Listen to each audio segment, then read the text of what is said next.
আপনি কি জানেন জীবনের প্রতিটি দিনই একটি কুরুক্ষেত্র, প্রতিটি সিদ্ধান্তই একটি ধর্মক্ষেত্রের যুদ্ধ। আজ আমরা শ্রীকৃষ্ণের গীতা থেকে এমন একটি শ্লোক এবং তার জীবন শিক্ষা নিয়ে কথা বলবো যা আপনার জীবন বদলে দেবে। নমস্কার বন্ধুরা, স্পিরিচুয়াল সুখেন ইউটিউব চ্যানেলে আপনাদেরকে স্বাগতম। আজকের গল্প ধর্মক্ষেত্রের যুদ্ধ।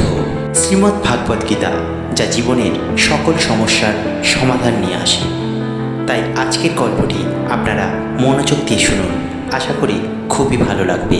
একটি ছোট্ট গ্রামে হরিদাস নামে এক সাধু বাস করতেন। তিনি খুবই জ্ঞানী এবং সর্বদা ভগবত গীতার শ্লোক পাঠ করতেন। গ্রামের নতুন কোনো সমস্যায় পড়লেই তার কাছে যেত। তার দুটি শিষ্য ছিল, অজয় এবং বিজয়। দুজনেই ভক্ত হলেও তাদের মধ্যে সবসময় কে বড় সে নিয়ে ঝগড়া লেগেই থাকত। একদিন তারা হরিদাসের কাছে গিয়ে জানতে চাইল, গুরুজি, আমরা কেমন করে জানব কার পথ সঠিক?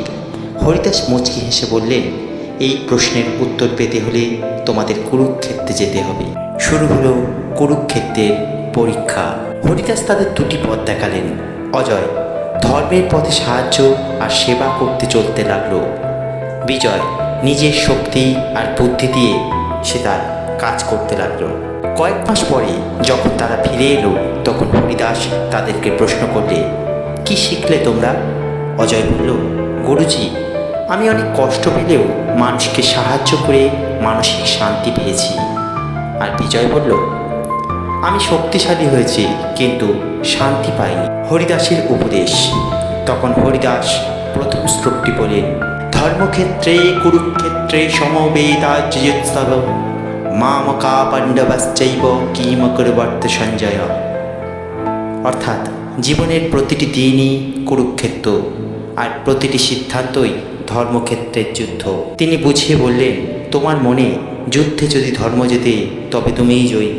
এই গল্প থেকে আমরা একটি বিশেষ শিক্ষা পেলাম। জীবনের প্রতিটি সিদ্ধান্তই হলো ধর্মক্ষেত্রের যুদ্ধ। বাইরে যুদ্ধ নয়, মনের যুদ্ধ জেতাই আসল বিজয়। সাহায্য, ক্ষমা আর সত্য পথে চললেই শান্তি পাওয়া যায়। এই রকম ভিডিও আরও পেতে হলে আমাদের স্পিরিচুয়াল সুখের ইউটিউব চ্যানেলটি অবশ্যই সাবস্ক্রাইব করুন, ভিডিওটিকে লাইক করুন এবং শেয়ার করুন। আশা করি ভালো থাকবেন, সুস্থ থাকবেন।